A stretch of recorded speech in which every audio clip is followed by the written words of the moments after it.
After years of searching the globe, I finally have the elusive Extron Emotia in my hands. The OG downscaler that can take 480p and output 480i and non-interlace 240p. Many, including myself, will recommend other options over the Emotia, particularly the Gbs control, which has two big advantages: cost and availability. But is the Extron Emotia a redundant and obsolete relic? Or does it hold up today against the competition? The Emotia has to be the most plug-and-play downscaler of them all, with no funky sync combining.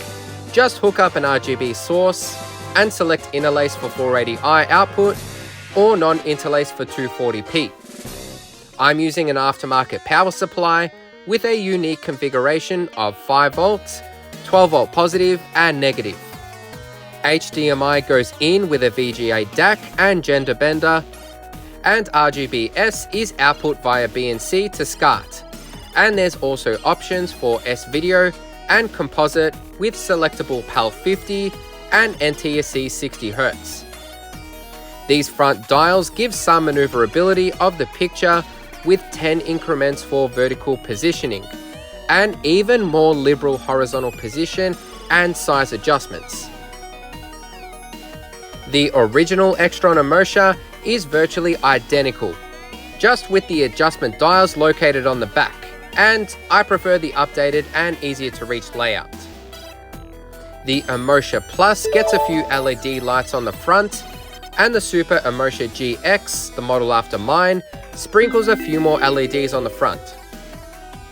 All of these models have the non-interlace switch for 240p output, which was unfortunately omitted in later revisions. So the Super Emotia 2, GX2 and Emotia Extreme will only downscale as low as 480i. In the Extron 240p trick episode, I featured the Analog Way ScanVision VHX 470, which is a rebadged Super Emotia 2. Made in France and donning a Euroscart RGB output, I was hoping to somehow restore the non-interlace function. The Super Emotia uses the Emotia/Analog Way SVG 420 board, whereas the Super Emotia 2 uses the SVHQ 470, and its board layout is completely different, to the point that the through-hole pads for the non-interlace switch aren't even present. I traced the Super Emotio's 240p switch to this IC, where grounding the 4th pin simulates the non-interlaced output, whereas the Super Emotia 2's front paddle buttons are first processed through the chip labeled 934D and then passed through to Y3065. On the Emotia 2, I used a multimeter to see which pins were connected to the power supply to avoid grounding those. Then one by one, I grounded each remaining pin, but 240p was never achieved. Shame! Contrary to what I've read, the Super Emotia does accept 720p, but it only downscales it to 480i, even when the switch is on non-interlace. Nonetheless, it has very low lag with variable 0 to 1 frames. 1080i can, however, downscale to both 480i and 240p with the same amount of lag. 480i was not interpretable, and 480p down to 240p was the same variable 0 to 1 frames. Now, I initially found that 480p to 480i was a steady 8 milliseconds. But as it turns out, when you flick the switch from non-interlace to interlace, it catches the lag wherever it lands. So you can fish for lag to get as close to 0 as possible. 240p is achieved by finely blending fields 1 and 2, so the image retains a decent level of sharpness. It's reported online that the video needs to run through a primary image shifter like this Extron RGB 118. This allows the image to move vertically to change the line offset prior to the Emotia downscaling it to 240p, to ensure that lines 1 and 2 are blended instead of lines 2 and 3. If you were thinking, why not just use the Emotio's vertical position dial? Well, that moves the image after it's downscaled, which does not change the field order. To demonstrate the difference in averaging adjacent fields, here's the Dreamcast displaying a horizontal stripe pattern in line double 240p, i.e. 480p, and downscaled with the Super Emotia. Running the video first into the RGB 118 image shifter, the vertical position dial shifts the field offset by 1, which averages 2 non-identical rows, and therefore blurs the entire image. But shifting another row gives the desired outcome of averaging 2 identical lines.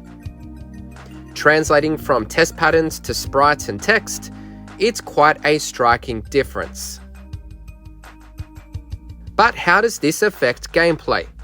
Here's Daytona USA output in 480p from the Xbox 360 and downscaled to 240p. Can you tell which has the vertical offset adjustment? When there's this much motion, I certainly cannot. In fact, when I get rid of the RGB image shifter and run the video directly through the Emotia, it always averages the correct field anyway. And given the extra power supply and cabling can introduce considerable interference, an image shifter really is not necessary. Interestingly, when I put the Emotia into underscan, it squishes the pre-downscaled image prior to line blending, and then averages the uneven lines, and what can I say? It's a mess! But it could be a lot worse. Once aspect ratio is altered just a bit on the Corio2 TVOne 750, its coarser line averaging makes a dog's breakfast of line double 240p downscaling. On the flip side, using an image shifter with the line deleting Gbs, moving the field offset only causes slight darkening, but will always retain the same level of detail. In overscan mode, the Super Emotia passes the Streets of Rage 4 test, with fine line averaging, giving stability to linear structures as they traverse vertically. But underscan mode produces scaling bumps, along with coarser line averaging, which causes the gate and floor tiles to shimmer. Moral of the story, don't use underscan mode unless you're crucially missing something in the far edges.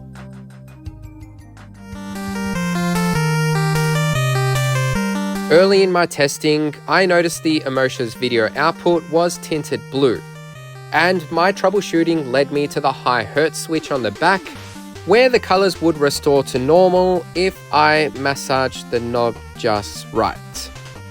I confirmed this with a multimeter, where the blue output was prone to fluctuations in resistance when the switch was barely pressed. I reflowed the switch, gave it a spray with circuit board cleaner, and no more blue tint. The switch now works as intended, where it has 75 ohm stun and high hertz kill mode. Why do I say 75 ohm is stun mode? When compared to all the other line dropping downscalers, the colors were noticeably brighter on the Extron Emotia. In fact, they initially appeared to be more accurate. Streets of Rage 4 uses dynamic lighting, and Max's tights turn from blue to black throughout the level. On the simultaneous HDMI output to the projector, if the tights were blue, so were they on the Emotia. Without moving the character, on the Gbs, RetroTink 5X, and DACs, the tights were always black in the same scene, but the tights became blue on the line deleting downscalers if I turned up the brightness on the BVM. And it had nothing to do with field order, as moving the pre-scaled image on the RetroTink 5X didn't alter brightness. I guess this is similar to what I saw with the DVD-O versus the Gbs, where line averaging is prone to blooming, which gives the impression of more vibrant colors. Side by side to the line deleters, the Extron Emotia is the blurriest next to the GBS, followed by the RetroTink 5X and sharpest on the DeX. But I wouldn't go as far to call the Extron Emotia soft. Nights into Dreams on the Sega Saturn ran in 240p. So downscaling the sequel, Journey into Dreams on the Nintendo Wii, looks and feels just right. With the bright and cheerful environment, I'm fully embracing the Emotio's saturated RGB output with open arms. In the hub world though, I noticed the background looked a lot more ominous than I remember, with flashing shades of the night sky which sprawled onto the grass. But downscaled with the GBS shows exactly how it should look, with static green grass and a cloudy mist, giving the intended illusion of being in Will's dream instead of a thunderous nightmare. Looking closer at Daytona USA, the flashing and almost dithering appearance is also there where it shouldn't be. The color bar pattern through the GBS was solid, whereas the Emotia had the thunderstorm flashing in certain RGB levels. In case it was an issue with the RGB output, I tried composite video, but it was still there. So then I hooked up the Emotia 2, and it has an even darker output than the line deleters, requiring the contrast to be boosted to max. Regardless though, the grass remains static, but the thunderstorm is still there in Will's dream. Overlooking the Emotia 2's uneven line averaging, displaying the color bars showed the same smoke in the RGB channels. Therefore, I'd assume that this problem is inherent to all Extron Emotias. So it has some flashing on solid colors, and the optimist in me felt that it added a little bit of spice. Back to gameplay, and downscaling Tony Hawk's Pro Skater 2 on the Dreamcast looks even crisper than native 240p on the Sony PlayStation. It's the smooth polygons and less heavier dithering that spit polishes the graphics. But then I noticed a reoccurring jailbar pattern that behaved similar to the thunderstorm in Will's dream. And ripple noise aside from the power supply, the GBS looks $1,000,000 in comparison. Back to the old 240p test suite with the vertical stripe pattern, there's an obvious rainbow effect compared to the GBS, which is again free of chromatic artifacts. God damn it, Emotia. Shame! Back when I tested the Extron VSC, the eventual successor to the Emotia 2, its picture dials allowed full range to stretch and move the picture as needed. But the Extron Emotia's lack of vertical size controls become more apparent than ever when the video displays in 16:9 on a 4:3 display. And yes, changing that would ruin aspect ratio. Fortunately, Dodonpachi Resurrection on the Xbox 360 has scaling and stretching built into the game. Seeing these HD graphics displayed in 240p validates the practicality of downscaling. On the topic of the Extron VSC, I read that the Extron interface trick should output 240p with an image that's equivalent to the Extron Emotia. But I have to disagree. Aspect ratio aside, up close the 240p trick is softer by a small margin. Like the Extron VSC 500 and the RetroTink 5X, the Super Emotia won't handle a 50Hz input. So if you're using a PAL Region PS3 in 576p, all the navigation needs to be done on a compatible display to get into the game. The original Xbox does not have analog 240p output, to which a downscaler can bridge the gap for when the Xbox is set to 480p. Alien Hominid can be played in 240p on a Nintendo GameCube using Swiss, but here's the Xbox's version through the Super Emotia, which tells a similar tale to Nights on the Wii. slick line blending, a vividly enhanced palette, but a thunderstorm on certain shades of solid colors. Panzer Dragoon Order's dark scenery and fluidly moving complex polygons makes the strobing colors almost imperceptible.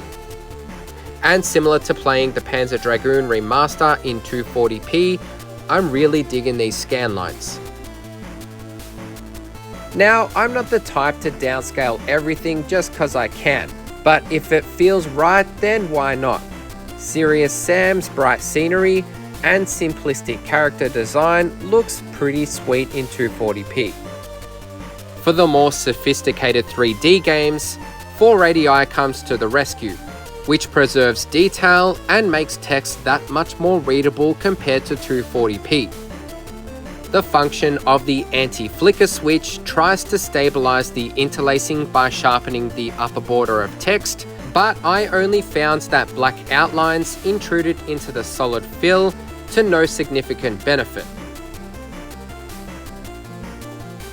Okay, confession time. In 2020, when the whole world was in lockdown, I discovered Fortnite, and it was a guilty pleasure for more than 280 hours. I hadn't played it since, and I'm obviously a little rusty. All of the downscalers I've used have done wonders in 480i, and the Super Emotia is no exception, with no offensive interlace flicker, making modern games a joy to play in 15 kHz.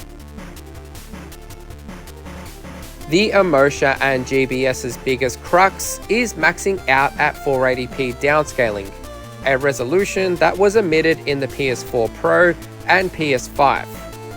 I explored piggybacking a primary downscaler to drop 720 to 480p for the GBS control to then output 240p. The initial primary downscaler I used had no picture controls, but unlocking 720p downscaling was a success. So I looked for another primary downscaler with more liberal picture adjustments. Enter the Extron RGB HDMI 300. The Extron DVSs can apparently downscale to 240p with custom binary resolution files, therefore no need to piggyback downscale. But I couldn't even get the PC to recognize the serial connection. So double downscaling with the Gbs test pattern, 720 to 480p, to then 240p and 480i through the Emotia looks nice and even. But 1080p's thick line averaging is only going to blur the detail in gameplay. Therefore, 720p would be the better input resolution. Double downscaling two devices will only exacerbate the already inconsistent lag, and I was hitting nearly 2 frames in total. The Extron RGB HDMI now gives full picture controls to stretch and squeeze. Already in the PS4's menu, I'm seeing muddy blues. But what if there's a game suited to downscaling that could also make use of the mishandled colors? And that is Slain Back from Hell. With the scrolling bloody mist and glowing street lamps, the raw atmosphere feels that much more gloomy and sinister. It's a detraction of the artistic intent, and I'm obviously stretching to see any benefit in the Emotio's distorted colors. Nonetheless, the game still looks very natural in 240p.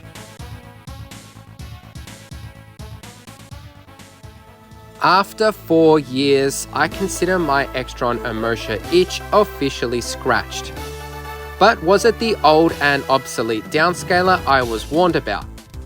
It definitely has more negatives than positives, with strobing in particular tones of solid colors, as well as rainbow jail bars. With a 30-year-old device comes degradation in components and issues like the intermittent blue tones that was fixed by reflowing and cleaning the mechanical high hertz switch. The lack of vertical size adjustments and inability to downscale 720 to 240p outdates the Super Emotia against today's other options. but paired with a primary downscaler unlocks both higher resolution downscaling and vertical maneuverability at the unfortunate expense of 1 frame of lag for each device. With those hazy colors, look at the bright side, literally. It's still vibrant, sharp, and its fine line blending takes the best of both line deleting and averaging. I wouldn't quite call the GBS its replacement or successor, as the Super Emotia at least outputs 480i and requires 0 setup. On the flip side, you can make or buy a GBS control and have it today without breaking the bank. I don't recommend seeking out an Emotia or spending too much for one unless you're a downscaling nerd like me. It is old but not obsolete, just not the perfect plug and play downscaler I was hoping for. The next episode will be the final showdown to compare all the downscalers to see if there's a clear winner. Which one do you think will be the downscaler to rule them all? Place your bets. 5x. Don't forget Dex. Extron Emotia. Shame.